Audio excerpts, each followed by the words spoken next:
semuanya, selamat datang di podcast Kopi Cimsa UKDW.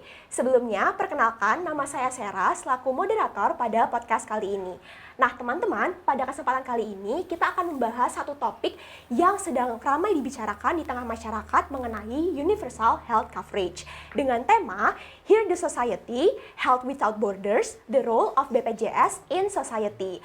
Dan pada kesempatan kali ini kita kehadiran dua narasumber yang sangat mumpuni di bidang tersebut. Di sebelah kanan saya ada Bapak Muhammad Idar Aris Munandar selaku Kepala BPJS Cabang Yogyakarta. Di sebelah kiri saya ada Dr. Miss Grace Sira, Master of Health Policy and Management. Terima kasih Bapak, terima kasih Dokter sudah menyempatkan waktunya datang kesempatan kali ini dan terima kasih sudah mau menjadi narasumber pada podcast kali ini. Nah, teman-teman, hari ini juga kita kedatangan teman-teman dari Zoom, kita disiarkan secara langsung oleh Zoom. Terima kasih teman-teman yang ada di Zoom untuk menonton dan berdiskusi pada kesempatan kali ini. Nah, teman-teman, seperti aktivitas Cimsa pada biasanya yang berbasis data, kita akan melakukan pritas terlebih dahulu, nanti link pritas akan dikirimkan di kolom komentar dan teman-teman bisa mengisi pertanyaan di kolom komentar di Zoom. Nah, sambil kita menunggu teman-teman mengisi link pritas yang ada di Zoom, saya ingin menginformasikan bahwa Skopi Cimsa Nasional dan Skopi Cimsa UKDW sedang mengadakan campaign yang bertajuk dengan Universal Health Coverage. Dan pada podcast kali ini itu adalah salah satu upaya Skopi Cimsa UKDW dalam rangka memeriahkan campaign Cimsa Nasional dan juga Cimsa UKDW. Dan tadi saya sudah memperkenalkan narasumber secara singkat dari Bapak Nandar dan juga Dr. Grace. Mungkin sekarang kita akan berkenalan lebih jauh lagi karena tak kenal maka tak sayang. Mungkin dari Bapak Nandar terlebih dahulu bisa memperkenalkan diri ke teman-teman semuanya. Oh baik, terima kasih. Bismillahirrahmanirrahim. Assalamualaikum warahmatullahi wabarakatuh. Salam, Om Swastiastu, salam sejahtera untuk kita semua. Yang saya hormati narasumber kami, Dr. Grace, mohon maaf bila ada salah nama. Kemudian Kak Sera, dan teman-teman dari Cimsa dan UKDW yang saya hormati dan saya banggakan. Pertama-tama marilah kita panjatkan puja dan puji syukur kita kehadirat Allah Subhanahu wa taala, Tuhan semesta alam yang telah memberikan rahmat, barokah, karunia serta kesehatan kepada kita sehingga kita bisa berkumpul dalam podcast bersama Cimsa dan Universitas Kristen Duta Wacana di siang hari ini dalam keadaan sehat walafiat. Baik, Bapak Ibu sekalian, sebelum saya memperkenalkan diri, biasa di BPJS Kesehatan, Dr. Grace, itu kami ada namanya budaya sendiri, namanya kita memberikan pantun. Jadi izinkanlah, karena ini sudah dibuat pantun sama teman-teman, 3 hari 3 malam sambil megangin lilin untuk buatin pantun. Saya izin ngasih pantun buat teman-teman di sini ya, saya khususkan buat di sini. Yang bisa ngomong cakep gitu ya. Oh ya, jangan lupa cakepnya ya teman-teman sekalian, ya ampun, makasih. Di Yogyakarta udara sejuk. Cakep. Kampus UKDW tempat berbagi ilmu. Cakep. BPJS Kesehatan jadi penunjang. Cakep. Jaminan kesehatan untuk kita semua. Makasih. Biasanya kita 3. Oh 3, oke baik. Mentari pagi di kota Jogja. Cakep. UKDW tempat menempa jiwa. Cakep. BPJS Kesehatan hadir memberikan bahagia, jaminan kesehatan yang sangat mulia. Yang terakhir Pak, yang terakhir. Oh iya, terakhir ya. Burung pipit terbang berkelana. Cakep. UKDW tempat belajar bersama. Cakep. Dengan BPJS Kesehatan kita tenang sentosa, jaminan kesehatan untuk seluruh Nusantara.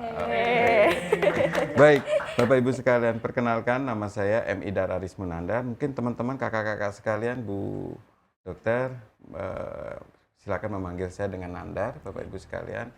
Saya bertugas untuk melayani Bapak Ibu sekalian, teman-teman kakak-kakak juga di siang hari ini memberikan pelayanan, terutama juga karena tugasnya saya, Bu Dokter, itu melayani di 3 daerah sebenarnya, Kabupaten Bantul, Kota Jogja, dan Gunung Kidul.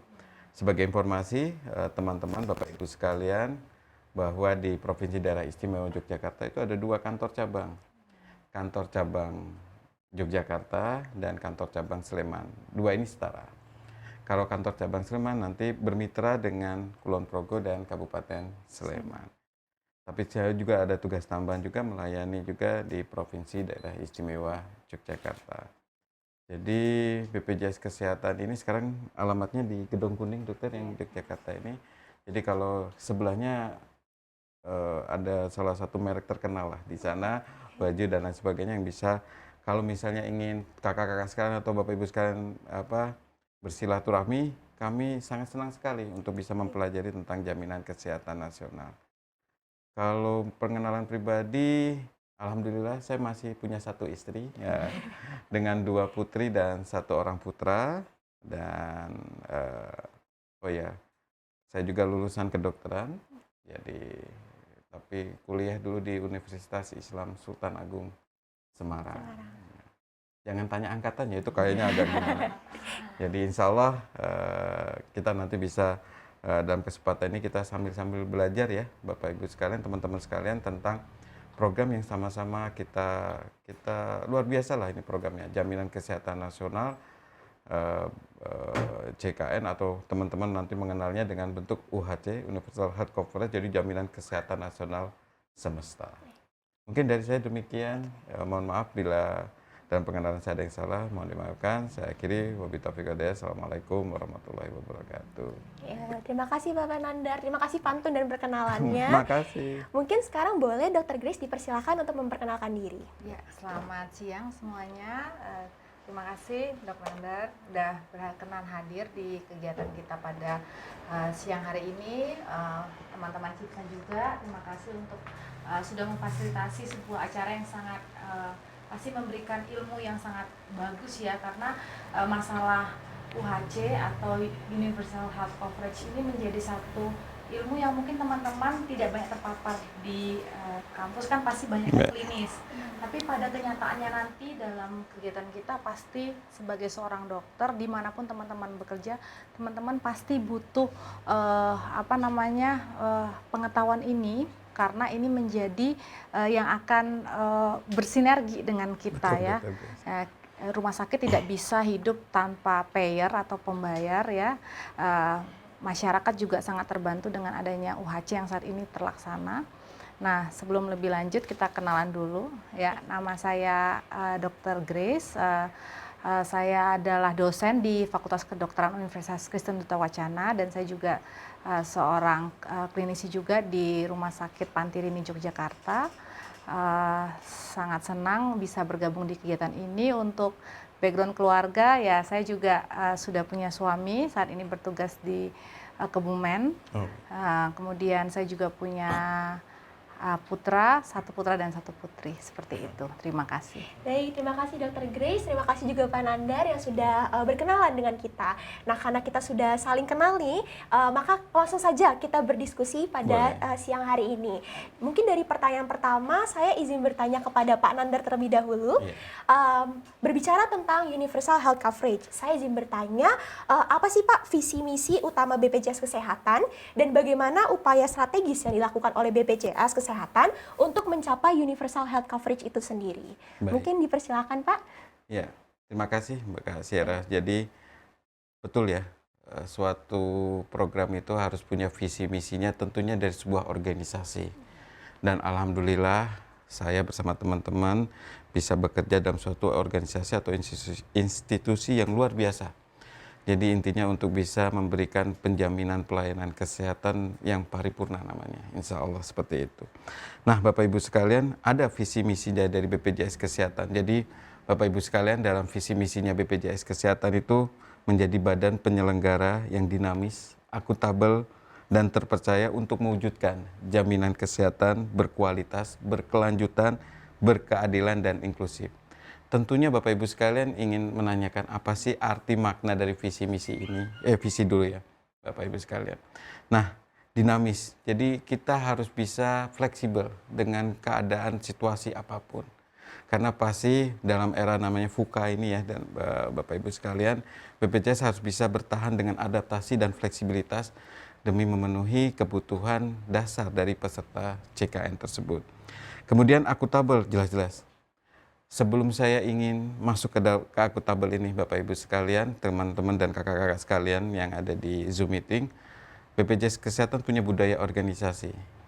Jadi ada namanya integritas. Itu sangat kita junjung luar biasa, sehingga kita bisa bertahan sampai sekarang. Jujur, disiplin, dan bertanggung jawab, itu menjadi modal kami. Kemudian ada juga pelayanan prima. Itu luar biasa. Bagaimana kita bisa melayani peserta JKN dengan bahasa kami, semoga itu melampaui harapan. Itu yang kita ingin harapkan dari budaya organisasi ini. Kemudian kita ada kolaborasi seperti ini dengan kakak-kakak sekalian, kolaborasi. Kita bekerja sama dalam pemikiran yang sama terkait tentang jaminan kesehatan nasional. Karena JKN ini bukan milik BPJS Kesehatan secara undang-undang. Ini milik kita bersama yang harus kita jaga. Namun kita juga harus juga, nanti mungkin akan ditanyakan larinya kemana fleksibilitasnya dari BPJS Kesehatan itu. Berarti kita inovatif. Jadi berpikir terbuka, kreatif, dan persisten dalam menjalankan fungsi dari BPJS Kesehatan. Inovasi tetap harus ada dan beberapa inovasi nanti yang kita akan sampaikan. Nah, terkait nanti integritas, makanya kita akuntabel, terpercaya. Baik dari sisi pelaporan, sisi kita memberikan informasi dan lain sebagainya harus akuntabel. Nah, karena kita akuntabel, semua akan lari kepada terpercaya itu sendiri. Nah, kami juga ingin mewujudkan jaminan kesehatan yang berkualitas. Jadi berkualitas itu pada posisi yang paling indah, paling enak dinikmati oleh peserta JKN, dan itu bisa tersedia dan bisa dinikmati oleh peserta JKN tersebut. Tapi juga kita berkelanjutan, jangan sampai program jaminan kesehatan nasional itu, kami orang BPJS Kesehatan hanya sampai podcast ini, jangan, tapi kita berkelanjutan sampai sampai anak cucu kita. Tentunya Bapak Ibu sekalian, ini harus kita jaga sustainable dari jaminan kesehatan nasional, berkeadilan. Jangan ada lagi gitu ya peserta, ini peserta JKN itu kelasnya kayak begini dan lain sebagainya. Tidak, kita sama. Bahwa pelayanan baik peserta umum dan peserta JKN tidak ada namanya diskriminasi dan lain sebagainya. Ini sudah disepakati oleh rumah sakit, dan inklusif, diterima oleh semua orang, betul ya.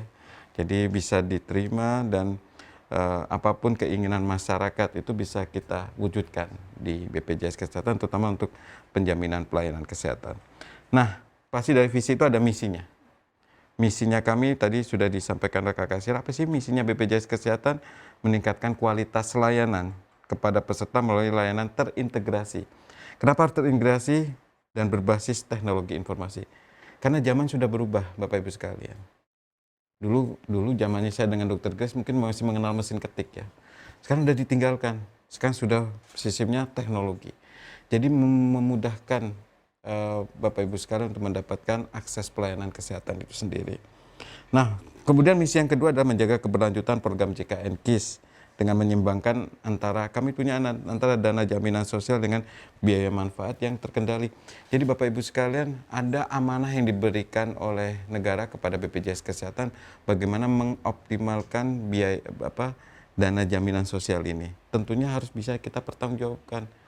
BPJS Kesehatan bukan tukang bayar ya. Nah, tapi harus bisa dicek ulang atau di akuntabelnya harus terpercaya. Kemana ini alirannya dan lain sebagainya. Kemudian memberikan jaminan kesehatan yang tadi berkeadilan dan inklusif. Tidak lagi ada diskriminasi ya, Bapak, kakak-kakak sekalian, dokter, yang perbedaan antara umum dan peserta BPJS Kesehatan yang dulu masih ada, sekarang tidak ada. Karena hampir rumah sakit itu sekarang yang bekerja sama dengan BPJS Kesehatan, pasti yang di dalam hampir 80-90% adalah peserta BPJS Kesehatan. Artinya, jangan sampai ada diskriminasi. Dan inklusif itu artinya kita bisa menerima semua masukan, informasi demi kemaslahatan bersama. Kemudian memperkuat engagement dan peningkatan sinergi kolaborasi termasuk ini. Terima kasih, makanya kami diundang di podcast bersama dengan teman-teman CIMSA dan UKDW bisa memberikan informasi tentang program jaminan kesehatan nasional. dan lainnya meningkatkan kapabilitas badan. Itu bagian intern kami, bagaimana kita menciptakan SDM yang unggul. Makanya tadi Dr. Grace saya memberikan informasi ke teman-teman kakak-kakak sekalian di sini, penerus bangsa ini ya, Dr. Grace, mahasiswa kedokteran, jangan hanya lari pada fungsi yang lain, fungsi itu, tapi ada fungsi-fungsi yang lain, termasuk bagaimana bisa menjadi seorang yang memimpin suatu institusi kesehatan, bisa Kementerian Kesehatan, BPJS Kesehatan, dan lain sebagainya. Itu yang kami menitik beratkan. Mungkin jadi seorang dosen yang memberikan pengetahuan kepada teman-teman mahasiswa yang lainnya. Nah, ini sudah terangkum di BPJS Kesehatan. Kita juga punya corporate university. Jadi bisa memberikan edukasi tentang jaminan kesehatan nasional dan lain sebagainya. Itu yang sudah kami berikan kepada masyarakat sekitar. Mungkin itu dari Kak Sierra. Baik, terima kasih Pak Nandar. Luar biasa ya teman-teman visi dan misi dari BPJS Kesehatan itu sendiri. Nah, untuk mencapai visi dan misi tersebut Pak, pastinya kita BPJS Kesehatan itu berpraktik sehari-hari ke masyarakat Indonesia. Nah, sebenarnya dalam praktiknya sehari-hari apa saja sih Pak jenis pelayanan kesehatan secara umum yang ditanggung oleh BPJS Kesehatannya itu? Misalnya seperti pelayanan dasar kompleks, jenis penyakitnya apa saja, obat-obat yang ditanggung apa saja, dan sebenarnya apa saja manfaat yang bisa diperoleh masyarakat dalam menjadi peserta dari BPJS Kesehatan itu sendiri, Pak. Baik, Ya. terima kasih Kak Sierra. Ini pertanyaan yang luar biasa. Apa sih manfaat yang bisa diperoleh dari jaminan kesehatan nasional ini, Dr. Grace? Yang pertama adalah manfaatnya luar biasa, Bapak Ibu sekarang.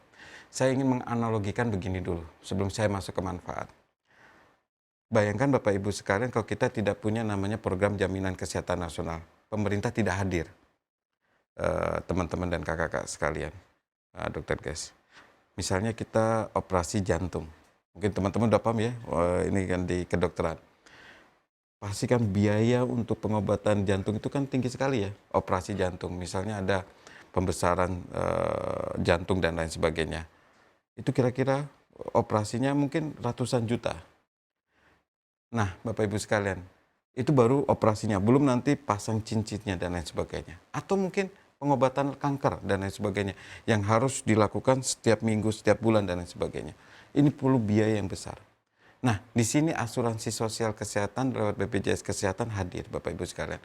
Bagaimana masyarakat yang mampu bisa membantu yang tidak mampu, yang sehat membantu yang sakit. Tapi kan kita tidak pernah berdoa ya, teman-teman sekalian, mau sakit gitu kan untuk bisa mengembalikan, tidak. Tapi kita berdoa sama Tuhan Allah Subhanahu wa taala bahwa kita pengen sehat dan kita ingin membahagiakan orang lain. Prinsipnya di sana. Nah, posisinya kenapa ada pasien peserta JKN itu bisa dibantu, Bapak Ibu sekalian, itu karena adanya orang-orang yang sehat yang membantu orang yang berobat ini. 300 juta itu dibagi oleh, bahasakannya dibagi oleh peserta JKN yang sehat, yang sering kali mengiur biaya. Makanya saya sering banget bertemu dengan peserta JKN, terima kasih BPJS Kesehatan, jangan terima kasih ke saya, terima kasih ke Kak Sierra, terima kasih ke Dr. Grace dan teman-teman kakak-kakak yang mengikuti Zoom ini yang lagi sehat sekarang. Terima kasihlah kepada mereka yang mau membayar iurannya tepat waktu dan menjadi peserta yang aktif. Nah, bagaimana manfaatnya? Tadi udah kita sampaikan manfaatnya tadi yang di hulunya, di hilirnya ya. Bagaimana di hulu? Kita ada juga pelayanan namanya fasilitas kesehatan tingkat pertama. Mulai dari administrasi sampai pengobatan kita tanggung. Jadi nggak ada lagi teman-teman sekalian, kalau nanti kakak-kakak sekalian atau teman-teman mahasiswa kedokteran di sini ya, CIMSA atau UKDW, ada yang mengatakan suruh bayar sendiri, tolong laporkan kepada kami. Tidak ada lagi yang seperti itu. Jadi pengobatan dari A sampai Z dengan catatan dia peserta aktif sebagai JKN, maka akan dijamin oleh sistem jaminan kesehatan nasional. Termasuk juga promotif dan preventif. Bayangkan Bapak Ibu sekalian, pemeriksaan pap smear, terus pemeriksaan gula darah dan lain sebagainya itu bisa dilakukan di FKTP dan itu bisa dijamin oleh kami. Nah, itu yang di tingkat pertama. Kami lebih proporsinya di tingkat pertama ini yang jauh lebih bagus teman-teman sekalian, dokter-dokter di tempat FKTP, karena sebagai gatekeeper. Jadi gatekeeper itu benar-benar menjaga bagaimana yang sering kita dengungkan ya, promotif, preventif, kuratif, dan rehabilitatif ada di sana. Dan orang kan lebih senang ya ke FKTP, karena apa? Waktunya. Bisa langsung ngobrol bareng lama dan lain sebagainya. Dibandingkan ke teman-teman di rumah sakit. Jadi kita lebih mengintensifkan di teman-teman di FKTP. Dan di sana Bapak Ibu sekalian juga ada Prolanis. Bagaimana kita program pengelolaan penyakit kronis. Jadi pasien-pasien yang sudah terkena penyakit kronis itu kita kelola. Jangan sampai mereka terlibat ke penyakit yang lebih berat lagi. Nah, kalau di rumah sakit bagaimana? Nggak usah khawatir, mulai dari administrasi sampai dia pengobatan. Dan juga kalau nggak salah, pemulasaran jenazah tapi indikasi medis gitu kan, itu dijamin oleh BPJS Kesehatan. Ambulans juga kita jamin, Bapak Ibu sekalian. Jadi ambulans juga kita jamin, jaminannya kepada kami. Jadi tidak usah khawatir. Bagaimana obat-obatan? Dijamin, selama itu masuk dalam Fornas. Fornas siapa yang membuat? Dari Menteri Kesehatan lewat SK dan sebagainya, dan teman-teman rumah sakit FKTP sudah mengetahui bagaimana menyediakan obat-obatan Fornas. Suka ada pertanyaan begini, Dr. Grace, ini mungkin jadi masukan ya. Wah, obatnya BPJS Kesehatan tuh obatnya itu yang jenisnya itu ya yang biasa nomor 2 dan tidak ya Bapak Ibu sekalian, teman-teman sekalian, bahwa obat-obatan yang ada di Fornas itu adalah obat-obatan yang sudah terpilih oleh guru-guru besar kita farmakologi yang masuk dalam obat-obatan tersebut dan bisa disampaikan kepada teman-teman di peserta CKN tersebut. Jadi seperti itu Kak Sierra. Mungkin secara umumnya mungkin nanti kita ada diskusinya lagi. Ya baik Pak, terima kasih Pak. Kalau misalnya dari Dr. Grace sendiri, tadi kan Bapak sudah mengatakan bahwa BPJS Kesehatan itu menanggung semuanya yang sesuai dengan Fornas dan juga bukan cuma kuratif tapi ada promotif dan juga preventif. Kalau dari Dr. Grace sendiri, bagaimana dokter pengalaman dokter sehari-hari? Dokter kan seorang klinisi juga. Bagaimana dokter pengalaman sehari-hari dalam menangani pasien BPJS itu sendiri? Baik, jadi kalau dari pengalaman sendiri, kalau kita di lapangan ya, prinsipnya tuh kalau pasien itu udah ada BPJS, biasanya dokternya ayem. Tanya dulu, punya jaminan apa? Karena memang ada beberapa masyarakat yang mungkin punya insurance yang sifatnya private atau yang dibayar sendiri atau swasta. Tapi kan banyak dari masyarakat kita yang tidak punya itu. Nah, ketika mereka tidak punya insurance dalam bentuk BPJS, itu akan menjadi satu pertimbangan besar. Tadi misalnya contoh yang paling sering kasus datang ke IGD adalah pasien datang dengan nyeri dada mengarah ke arah infak, STEMI atau NSTEMI. Nah, itu kita udah punya kalkulasi tuh, kira-kira kalau nggak punya BPJS, biasanya nanti akan ada hitam di atas putih, mereka siap untuk misalnya dirujuk ke satu rumah sakit yang mau dilakukan tindakan kateterisasi, pasti nilainya besar. Nah, padahal pasien itu atau keluarga itu sedang bingung dengan keluarganya yang sedang sakit, tapi tidak punya jaminan. Akhirnya punya kewajiban untuk mempersiapkan dana tertentu yang cukup besar. Nah, makanya kalau saya sendiri sih kalau di lapangan memang kalau pasien itu punya BPJS itu jauh lebih secure. Nah, untuk tadi terkait tentang obat pun memang sekarang Fornas sendiri sudah sangat banyak ya Pak, jenis obatnya juga obat-obat paten banyak yang masuk Fornas, dan biasanya juga kita bisa menyesuaikan kondisi juga. Kalau memang selama dibutuhkan pun pasti rumah sakit akan mempertimbangkan obat-obat yang mungkin bisa saja diberikan meskipun di luar dari hal tersebut, meskipun itu menjadi istilahnya pertimbangan rumah sakit, karena kan kalau di BPJS sendiri sistem dari yang dilakukan pembayarnya adalah sistem dengan inasi bijis dan dengan bentuk paket begitu ya, seperti itu. Gitu sih kalau di lapangan. Nah, tapi kalaupun hal-hal lain yang mungkin dihadapi terkait tentang pasien-pasien BPJS tentu ada ya. Jadi namanya kita sebagai klinisi kadang kita harus menjelaskan bahwa konsep dari emergensi yang ada di medis dan kadang yang di awam itu yang kadang mungkin harus sama-sama kita menjadi PR bersama ya, karena semua insurance apapun bentuknya itu pasti punya yang namanya aturan.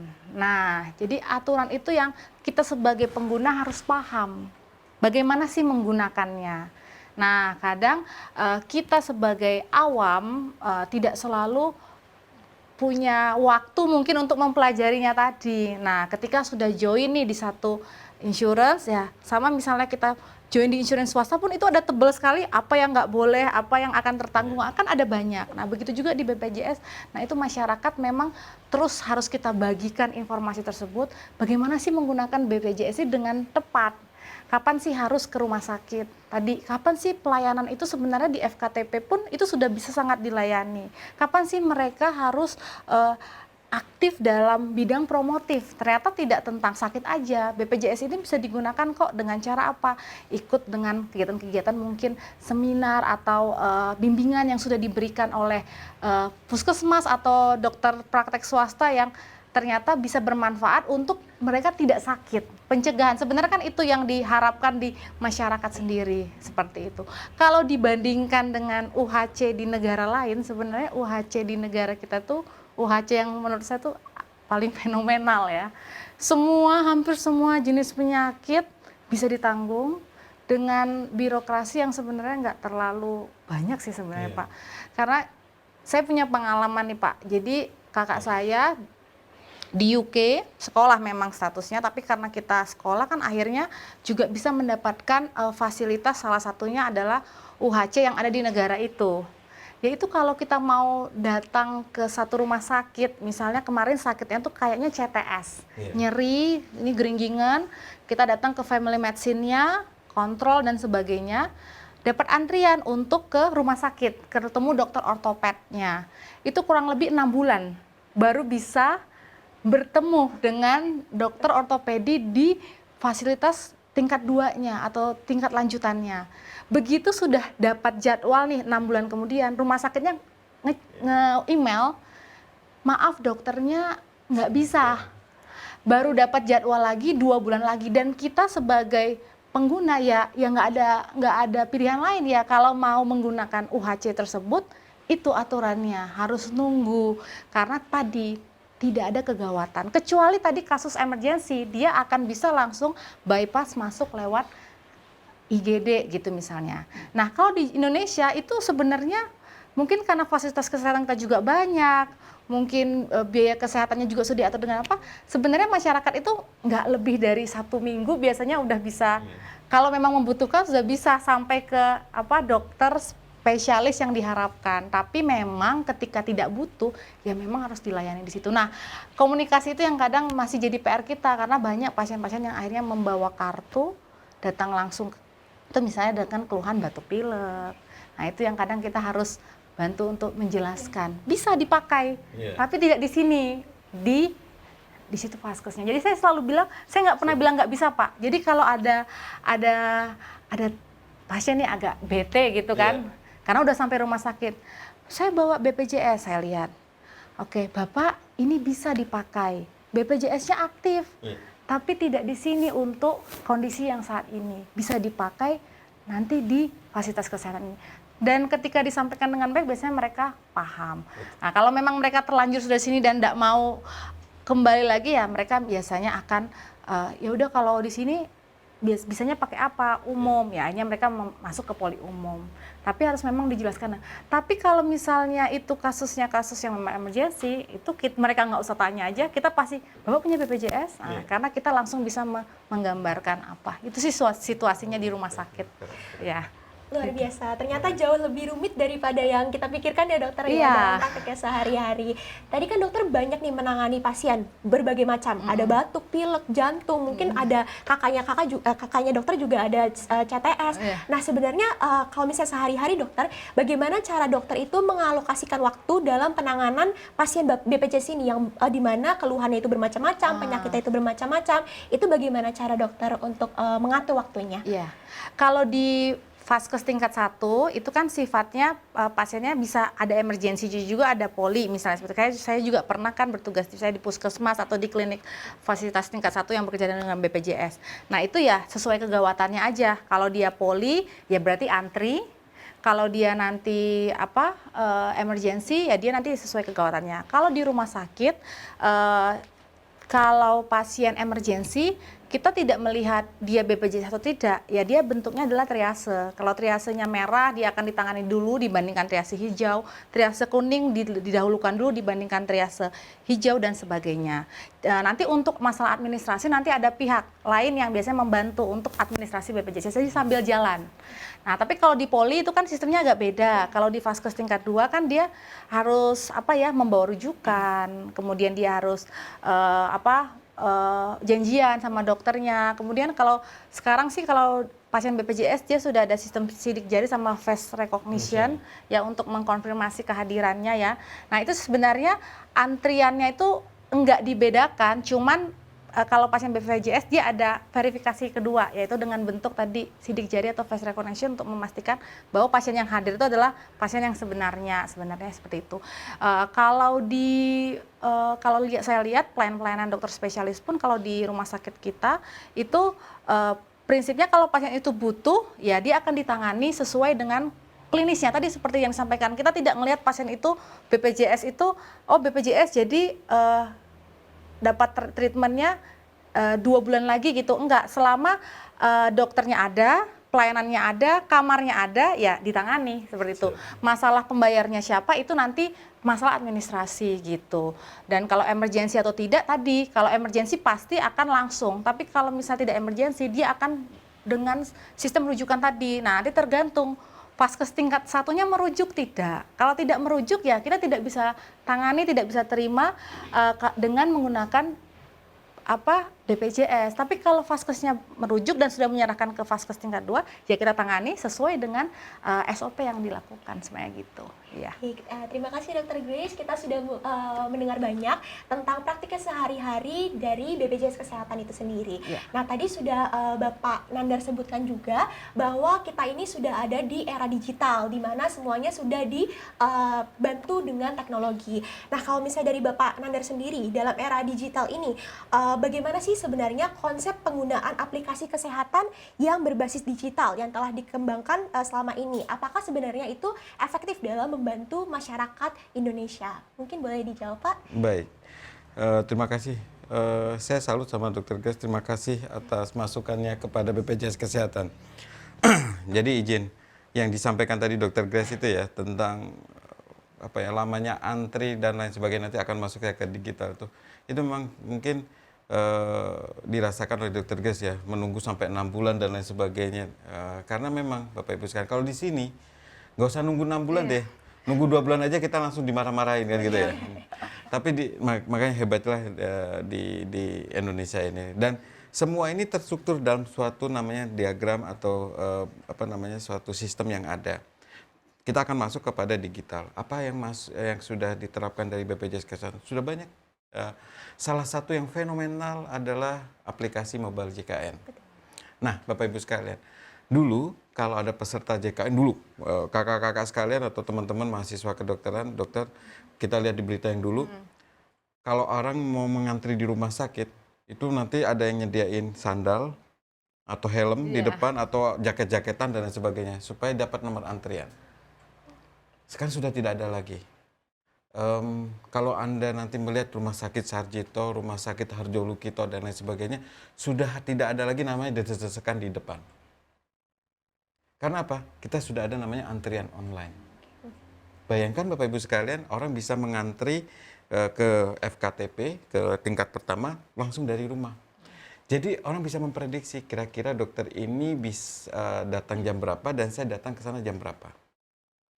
Tidak ada lagi namanya mereka mengantri dokter dan lain sebagainya. Karena sudah mendapat nomor antrian. Dan nanti di sana akan dipanggil sesuai dengan nomor antrian tersebut. Itu fenomenal pertama dari aplikasi mobile JKN. Apalagi nih, di rumah sakit juga sama. Ketika dia sudah mendapatkan rujukan dan lain sebagainya, dia bisa mengantri lewat antrian online. Tentunya Bapak Ibu sekalian, dalam mengantri ini kita harus membutuhkan namanya keabsahan dari peserta JKN itu. Tadi sudah disampaikan luar biasa oleh Dr. Grace yang mungkin sudah tahu di lapangan. Ada namanya face recognition. Jadi melihat langsung akan tertera dalam bentuk nanti aplikasi SEP, kami akan keluar namanya SEP dan lain sebagainya, atau fingerprint. Karena kita ingin memastikan orang itu benar yang berhak mendapatkan pelayanan kesehatan. Karena BPJS Kesehatan saya akan mengatakan begini. Kita dengan mitra kerjasama kita, baik Vaskes, peserta JKN, dengan yang stakeholder, kita juga harus menghindarkan dari namanya indikasi fraud atau kecurangan. Itu penting. Asasnya kita kan kepercayaan ya, tapi kita harus hindari namanya, kita harus bisa menghilangkan dan menghindarkan dari fraud tersebut, termasuk peserta JKN dan rumah sakit. Kita pakai aplikasi ini. Dan yang berikutnya Bapak Ibu sekalian, teman-teman juga, Pak Nandar, kami ini orangnya males nih, mager ya, pengennya ketemu dokter gitu ya di FKTP. Maka kita ada telekonsultasi di sana. Saya harapkan kakak-kakak sekarang, teman-teman yang peserta Zoom ini sudah bisa menginstal aplikasi Mobile JKN. Jangan hanya Mobile Mobile Legend aja ya teman-teman sekalian ya, izin. Tapi juga dengan aplikasi Mobile JKN yang lain. Di sana juga Bapak Ibu sekalian kita bisa melihat status riwayat kita. Dan cuma ada di Indonesia loh, Bapak Ibu sekalian. Jadi dulu, Dokter Ges, orang itu kalau misalnya ada sahabat-sahabat kita dari Indonesia Timur, anggap saja dari Nusa Tenggara Timur datang ke kita, itu kita akan nanyain kan, dan kita agak susah untuk mendapatkan profil riwayat kesehatannya dia, ada alergi atau tidak dan lain sebagainya. Tapi ini udah terhubung sekarang. Jadi dokter yang ada di Yogyakarta ini bisa ngecek riwayat kesehatannya si pasien tersebut. Namanya programnya adalah iCare, yang luar biasa. Jadi dokter Ges nggak usah khawatir ketika nanti memasukkan, menginput dengan nomor JKN dan lain sebagainya atau NIK, keluar lah namanya itu. Dan fenomenalnya yang berikutnya adalah sudah lagi nggak pakai kartu JKN. Anak teman-teman milenial ya atau generasi kakak-kakak sekarang kan sudah nggak senang dengan punya kartu banyak. Apalagi kartunya BPJS Kesehatan itu katanya jadul. Nah, sekarang kita akan rubah dalam bentuk aplikasi. Jadi namanya ada kartu JKN digital. Itu bisa diterima oleh siapapun. Nggak usah khawatir. Di sana juga ada terlihat di aplikasi Mobile JKN itu ada selain telekonsultasi juga screening kesehatan. Dulu zamannya COVID kita ada itu. Sekarang kita tambahin screening kesehatan individual yang ada. Jadi kita bisa kelihatan kita sedang curiga nih penyakit apa dan lain sebagainya. Nah, dengan screening kesehatan itu nanti kita akan dialihkan ke FKTP terdekat untuk diberi pengobatan misalnya mengarah pada penyakit-penyakit tertentu. Lewat screening kesehatan. Itu luar biasanya. Jadi sudah terlink semuanya di sana. Terus apalagi Bapak Ibu sekalian kita bisa lihat dulu kalau kita masuk ke rumah sakit untuk melihat rawat inapnya ada berapa dan lain sebagainya, harus nanya. Saya nggak usah, terlihat semua di aplikasi Mobile JKN. Tentunya ini perlu kerjasama dengan teman-teman di rumah sakit untuk mengupdate kelas rawat inap, ruang rawat inapnya tersebut.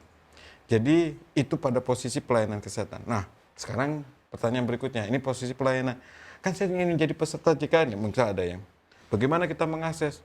Haruskah kita ke kantor BPJS Kesehatan? Tidak usah. Kami malah lebih senang itu kalau kami lebih senang kantor itu sepi malahan. Betul ya?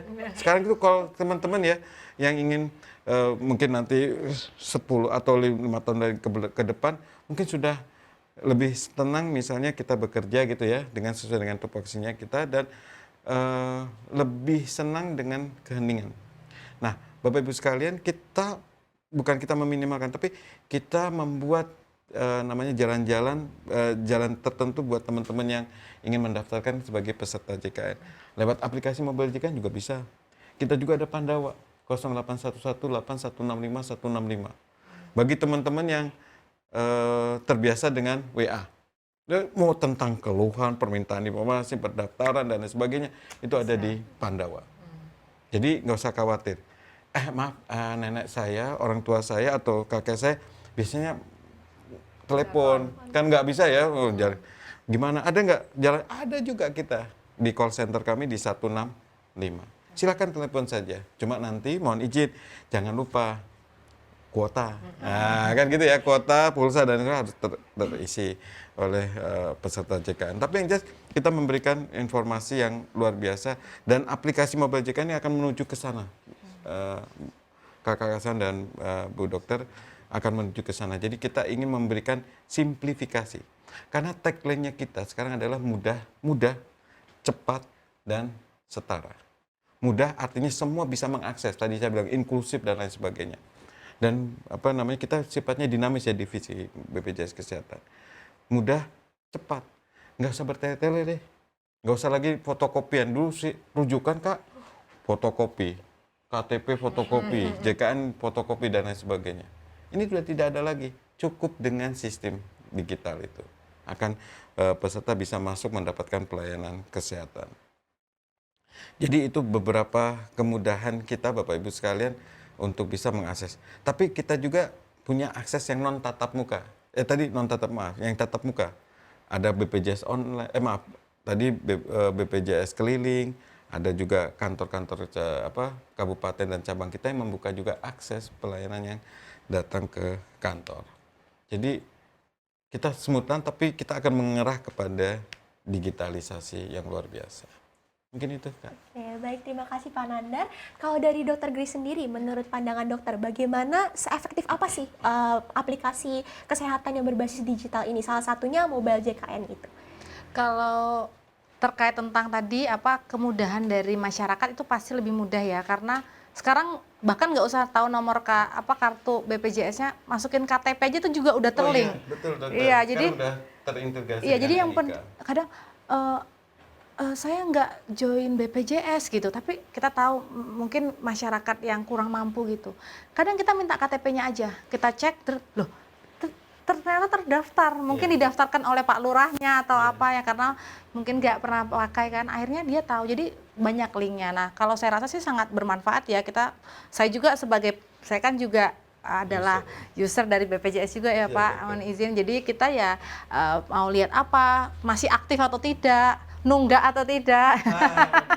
Itu juga kita bisa lihat di situ ya. Jadi memudahkan. Tapi terkait tentang tadi, tidak semua elemen masyarakat bisa memang langsung mengakses mobile JKN tadi kan, misalnya tidak, karena masyarakat masih banyak juga kan Pak yang tidak menggunakan handphone yang mungkin Android atau sejenisnya, yang akhirnya tetap membutuhkan beberapa yang tetap butuh kartu, tapi syukurnya tadi dengan NIK dan sebagainya bisa dibantu. Nah, kalau terkait tadi tentang antrian ya, itu memang benar. Jadi rumah sakitnya harus kalau misalnya rumah sakitnya mau ikut menggunakan manfaat dari mobile JKN, itu sangat bermanfaat, karena sistem antrian sendiri di rumah sakit pun kan crowded ya.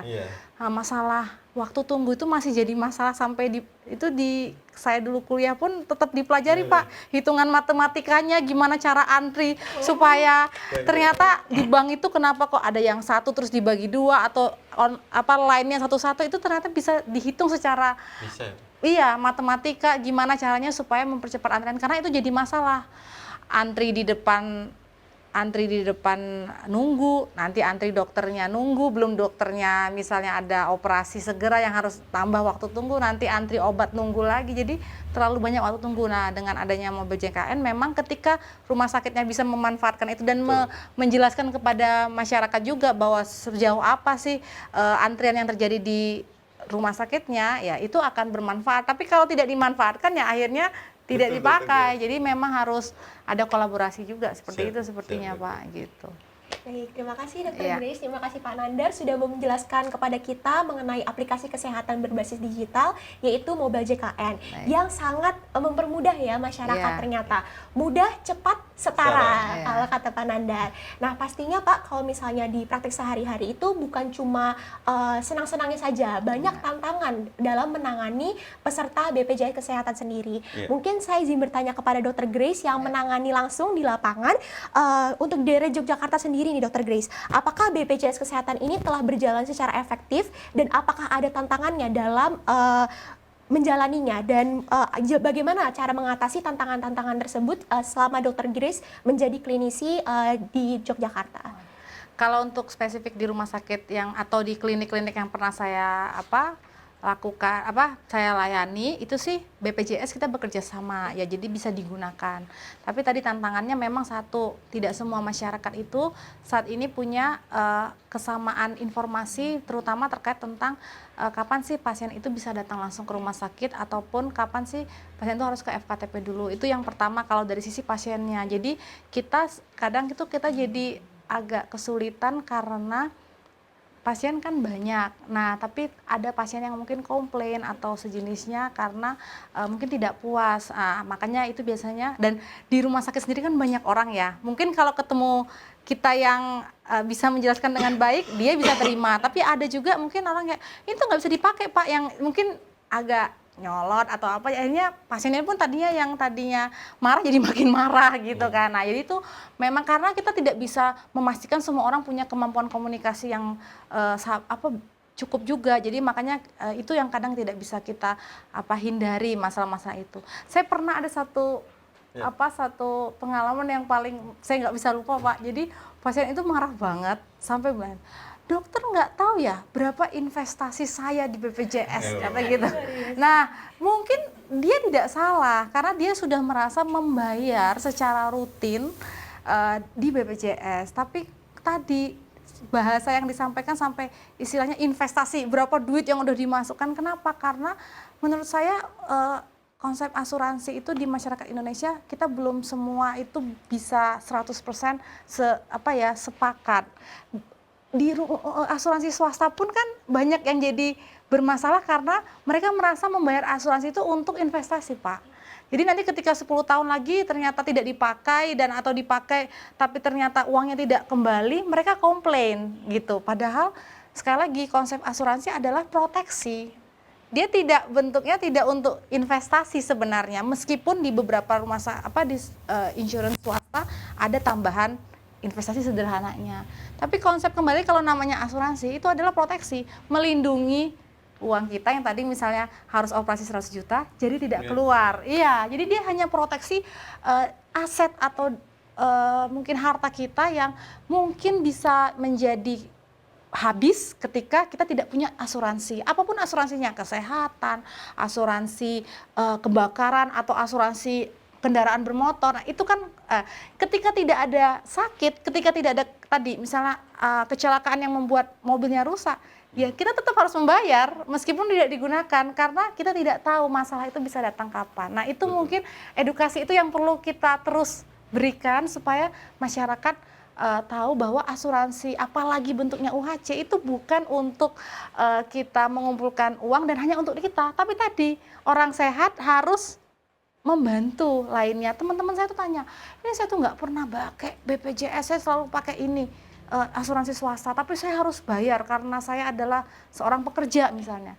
Ya berarti kamu bagus nggak pakai, kamu pakai yang lain karena kamu mampu, kamu punya amal untuk bantu teman-teman yang nggak bisa membeli insurance swasta atau membayar. Tapi ya itu konsep gotong royong tadi yang harus dijelaskan kepada masyarakat. Karena orang-orang menengah ke atas pun kadang ngerasa eman ngeluarin duitnya karena dia merasa tidak menggunakan secara aktif tapi harus bayar. Tapi kita harus jelaskan bahwa ini adalah UHC. UHC itu bukan untuk siapa yang butuh atau tidak. Semua orang harus menjadi bagian dari sebuah program besar ini. Dan kita nggak tahu kapanpun ternyata yang pakai saudara kita nggak pakai, tapi saudara kita ternyata butuh yang di kampung gitu. Nah, itu yang harus dijelaskan benar-benar sampai masyarakat tuh paham. Pertama, insurance itu sebenarnya proteksi, bukan bentuk investasi atau sejenisnya. Yang kedua, kalau UHC dia memang bukan buat personal, tapi buat gotong royong masyarakat. Nah, sekarang kan lagi hits nih Pak, masalah takutnya BPJS defisit dan sebagainya, ya itu memang menjadi harus menjadi istilahnya kalau saya bilang perhatian. Iya, perhatian kita bersama karena ya selama ini BPJS bisa survive ya karena mohon maaf teman-teman tertentu di daerah tertentu tidak bisa pakai. Kenapa nggak bisa pakai? Karena nggak ada aksesnya. Ya, misalnya kayak di daerah timur misalnya seperti atau di daerah bukan di Jawa gitu. Mereka sakit CKD, butuh cuci darah. Mereka itu bayar BPJS, entah yang bayar mereka sendiri atau daerah, misalnya masyarakat kelas 3 yang Jamkesmas dan sebagainya yang dibayarin pemerintah. Mereka bayar. Tapi ketika mereka CKD, mereka nggak bisa cuci darah. Kenapa? Nggak ada alatnya, nggak ada dokternya. Akhirnya pasien yang butuh itu nggak jadi pakai karena nggak ada fasilitasnya, nggak ada dokternya. Akhirnya konsep tadi adil tadi itu belum 100% bisa dilaksanakan. Nah, ini yang jadi PR kita bersama supaya apa? Ya jangan sampai yang pakai itu hanya orang-orang terakses, orang-orang yang sebenarnya bisa bahkan punya dana lebih untuk membantu dirinya sendiri gitu. Terutama ya di Jawa memang paling banyak. Nah, sekarang kan pelan-pelan daerah timur, daerah-daerah luar Jawa tuh mulai mengakses BPJS karena fasilitasnya mungkin dari kementerian juga udah mulai memberikan ruang. Jadi udah mulai alat-alat canggih udah mulai ada di daerah. Akhirnya apa ya? Dari BPJS mulai punya aksesnya jadi makin banyak. Nah, itu kita harus benar-benar PR bersama. Jangan sampai nanti suatu hari kita kolaps bareng jadi BPJS-nya jadi nggak bisa punya tenaga lagi untuk menghandle masalah besar ini karena mama saya itu pasien DM. Itu tadi kalau masalah obat tiap bulan dapat insulin yang harganya tuh kalau mungkin beli sendiri itu tuh satu box itu mahal sekali. Ya, tapi sangat terbantu ya. Ya, pasiennya prolanis juga masuk prolanis, Pak. Tidak harus kontrol terus karena sudah tinggal butuh obat rutin. Nah, itulah jadi PR bersama. Nah, tapi kalau dari sisi rumah sakit, nah itu yang juga jadi ada beberapa masalah sini ya, Pak, mohon izin. Jadi misalnya hanya kita ada pasien nih datang dapat rujukan kita layani, kemudian yang jadi suka kita agak bingung karena sudah kita terlanjur lakukan penanganan, kita rawat, di akhirnya itu misalnya gagal klaim atau pending, tidak terbayar. Nah, itu yang mungkin masih jadi PR bersama ya Pak, gimana sih caranya kita supaya bisa sama-sama punya titik tengah, karena apa? Di lapangan itu memang masalah itu nggak bisa kayak cuman ini sakit STEMI gitu terus langsung digeneralisir pakai ABC gitu karena dia ada banyak sekali kondisi-kondisi yang karena kita berhubungan dengan manusia. Padahal dari BPJS saya paham sekali bahwa di BPJS itu pasti punya istilahnya panduan. Nah, panduan di mana pasien itu tuh akan terklaim dengan bentuk seperti ini dan seperti ini. Nah, jadi yang jadi sulit, pasien itu udah ditangani, kos yang kita keluarkan di rumah sakit itu udah keluar besar sekali, tapi di akhir kita gagal klaim. Seperti itu yang menjadi kegalauan bersama ya Pak, gitu. Jadi jadi akhirnya kan rumah sakit terpaksa untuk melakukan penelaahan kembali untuk membackup duit-duit yang istilahnya kita nggak bisa dibayarkan itu. Saya sih sempat terpikir apa ACC-nya itu dari awal gitu istilahnya. Kalau di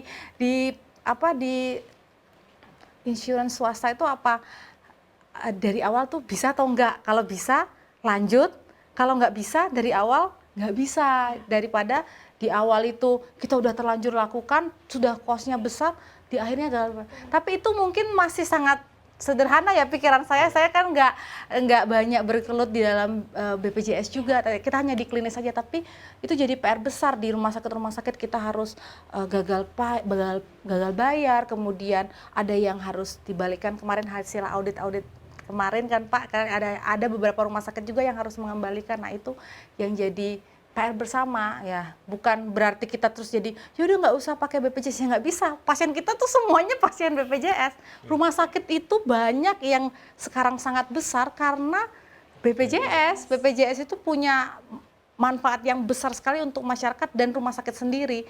Cuman memang ya tadi dari sistem manajemen di rumah sakit kan juga kompleks ya. Di sana ada dokter, perawat, ahli-ahli yang kita juga harus kelola dengan baik. Begitu. Terima kasih. Mungkin gitu Pak. Terima kasih Dr. Grace. Kalau dari Pak Nandar sendiri, di Yogyakarta ini tantangan dalam melakukan BPJS Kesehatan itu apa? Atau mungkin Bapak ada solusi dari tantangan yang sudah disebutkan oleh Dr. Grace sendiri? Yang pertama luar biasa Dr. Grace memahami tentang program jaminan kesehatan nasional. Saya terima kasih. Karena kalau sudah ada Dr. Grace seperti ini yang sudah saya beranggapan insya Allah teman-teman dokter itu sudah memahami tentang program jaminan kesehatan nasional ini secara baik. Nah, tadi kita harus lihat dari data dulu dari BPJS. Jadi gini, teman-teman dan kakak sekalian, Bapak Ibu sekalian yang mendengarkan di Zoom meeting. Kalau BPJS Kesehatan berdasarkan dengan data yang ada. Jadi kalau kita ngobrol dengan siapa, termasuk dengan kakak, kita harus berdasarkan dengan data. Apa sih tantangan yang pertama yang kita hadapi di BPJS Kesehatan khususnya di cabang Yogyakarta? Kalau kita lihat data, yang pertama kita harus berbangga dulu. Penduduk daerah istimewa Yogyakarta ini sudah masuk UHC dan hampir mendekati, sudah mungkin mendekati 100%. Ada 99, sekian persen sudah UHC. Nah, Bapak Ibu sekalian, tapi yang masuk sebagai peserta aktif itu berarti dia aktif, dia jadi peserta dan aktif membayar iuran. Itu ternyata dari anggap aja 100% ini hanya 88%. Jadi kita masih ada PR 12% lah. 12% peserta yang non-aktif namanya. Dia memang JKN tapi udah non-aktif. Nah, ini yang kita akan kejar Bapak Ibu sekalian dengan komunikasi yang baik agar peserta ini yang pertama kalau memang dia tidak mampu dan kita akan aturkan karena ada satu jalurnya Bapak Ibu sekalian bagi orang-orang yang tidak mampu dan lain sebagainya kan bisa ditanggung oleh negara. Tapi kalau misalnya dia ternyata misal badan usaha yang nakal atau yang dan lain sebagainya yang tidak patuh, ini yang kami akan kejar dalam bentuk kepatuhan badan usaha. Kemudian kami juga peserta mandiri yang sebenarnya dia mampu tapi menunggak lah misalnya. Kita akan telepon, kita akan telekolektingkan Pak Dr. Grace untuk kita lakukan peserta ini kita ingatkan untuk kembali membayar iuran program JKN tersebut. Nah, ini yang beberapa tantangan yang kita dihadapi. Ini dari sisi kepesertaan. Nah, tadi yang sisi pelayanan peserta, tapi terima kasih. Jadi Bapak Ibu sekalian, kalau misalnya saya menunggak berapa bulan dan sebagainya, bisa lihat dari aplikasi Mobile JKN tadi sudah disampaikan oleh Dr. Grace. Tapi kita punya tantangan terhadap pelayanan kesehatan adalah betul-betul bagaimana memastikan bahwa peserta JKN memahami tentang prosedural sebagai peserta JKN. Tadi sudah disampaikan oleh Dr. Grace bahwa kenapa sih kita tidak bisa masuk ke rumah sakit, harus ada dengan rujukan karena kita ingin kita nggak kepengen rumah sakit itu jadi semacam puskesmas besar karena kalau secara undang-undang ya rumah sakit itu ada pelayanan tingkat spesialistik. Ya. Jadi kalau pelayanan yang tingkatnya umum dan sebagainya ada teman-teman di FKTP. Nah, ada sistem rujukan namanya rujukan berjenjang yang harus dipatuhi oleh teman-teman di FKTP, merujuk kepada teman-teman di rumah sakit berdasarkan dengan diagnosa penyakit yang nanti misalnya kok ini udah nggak bisa lagi ditangani oleh teman-teman dokter umum. Tapi selama masih ditangani, silakan oleh dokter umum. Nanti ada sistem rujukan yang berjenjang mulai dari tingkat D, C, B, dan A dan seterusnya nanti ke depannya. Nah, tapi kalau misalnya Bapak Ibu sekalian, kalau misal ada peserta yang butuh layanan cepat, gawat darurat, nah bisa masuk ke gawat darurat. Apakah ini dijamin BPJS? Kita lihat dulu, apa memang kasusnya gawat darurat atau tidak. Karena kalau bukan kasus gawat darurat, tetap nanti akan dilayani, tapi tidak dalam program JKN. Tapi kalau gawat darurat berdasarkan nanti dari kompetensinya dokter, berdasarkan dengan aturan undang-undang atau PNPK, SOP, dan lain sebagainya, itu gawat darurat, maka itu akan dijamin oleh BPJS Kesehatan. Tapi wewenangnya ada bukan di kita sebagai pasien, wewenangnya ada di dokter jaga UGD. Karena dia punya sertifikat yang banyak kan, kakak-kakak sekalian, yang luar biasa untuk mendapatkan sertifikat tersebut. Nah, tadi disampaikan, memang ada tantangan kita terkait tadi sosialisasi terkait pelayanan kesehatan. Juga ada yang lain tentang claim pending atau dispute claim. Tadi sudah kita awalkan dulu, BPJS Kesehatan adalah bukan tukang bayar, tapi kita namanya strategic purchasing. Membelanjakan sesuai dengan apa yang menjadi manfaat dan bisa bertanggung jawab lah terhadap yang kita belanjakan. Nah, memang banyak diskusi hangat lah dengan rumah sakit tentang claim pending dan lain sebagainya. Karena apa? Biasanya yang terjadi adalah administrasinya yang kurang lengkap, dokter. Oke, kami percaya, tapi administrasinya harus lengkap. Jangan sampai resume medisnya kosongan atau bagaimana, kan gitu. Itu harus lengkap semua. Pesertanya harus ada dan lain sebagainya. Karena kami menghindari dua, Kak. Kenapa sangat hati-hati sekali? Kita menghindari namanya fraud. Indikasi fraud, kecurangan. Nah, kecurangan ini kita tidak bisa mentolerir pada dua hal. Pantom billing dan pantom prosedur. Apa sih pantom itu berarti kan sesuatu yang goib. Sesuatu yang abstrak. Nah, kalau mungkin Dokter Grace sudah paham. Pantom billing. Apa sih?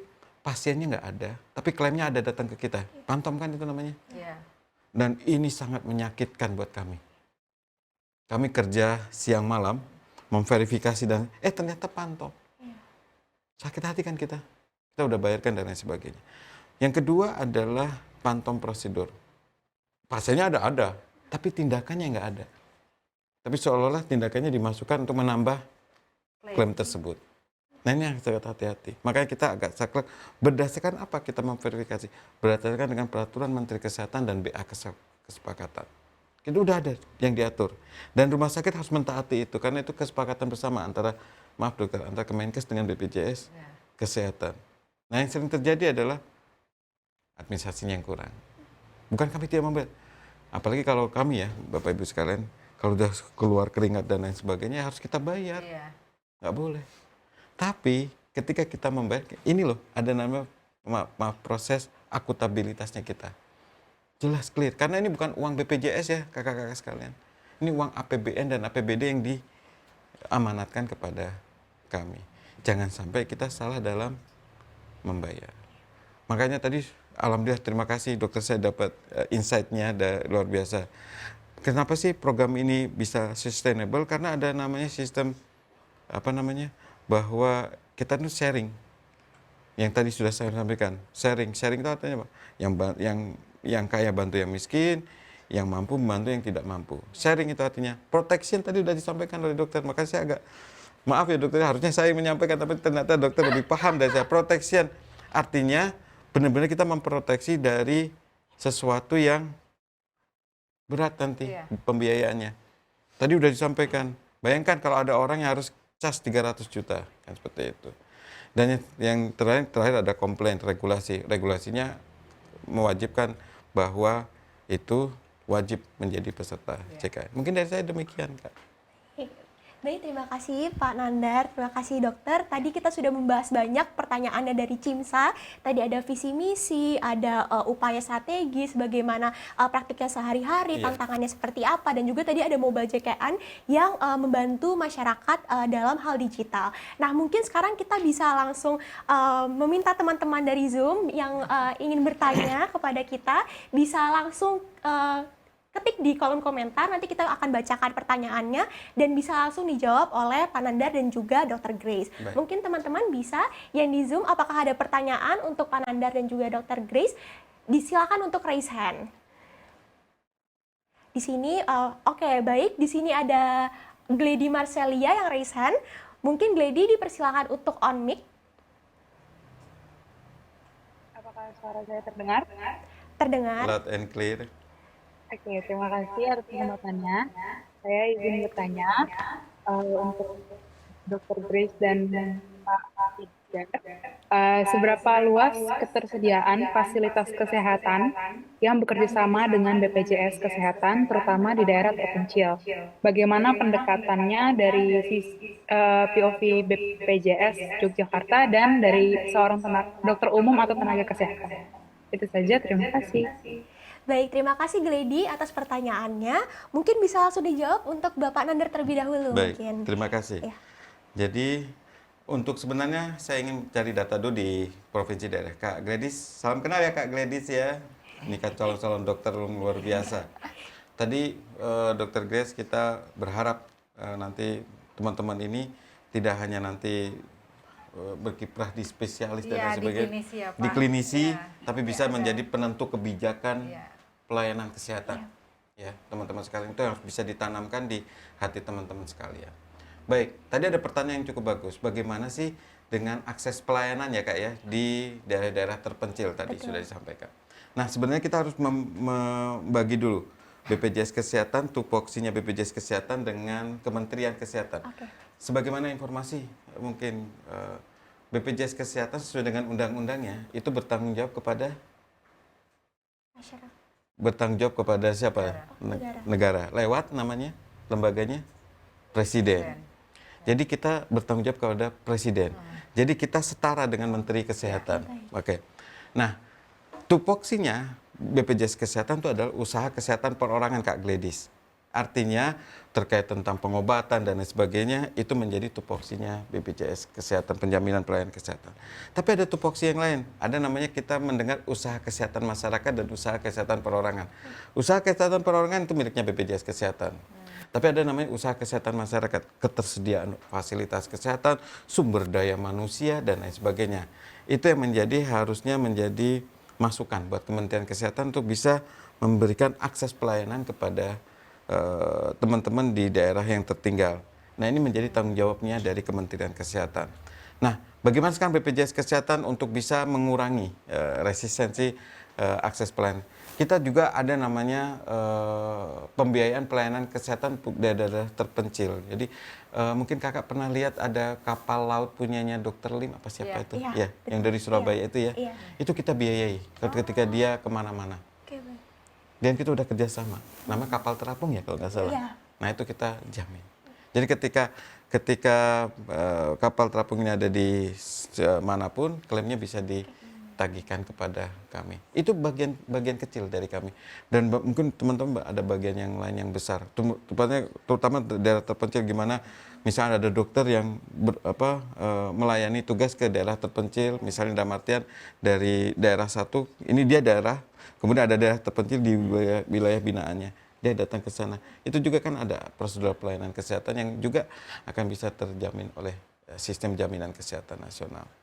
Nah, itu beberapa hal yang ingin saya sampaikan, terutama di Provinsi Daerah Istimewa Yogyakarta.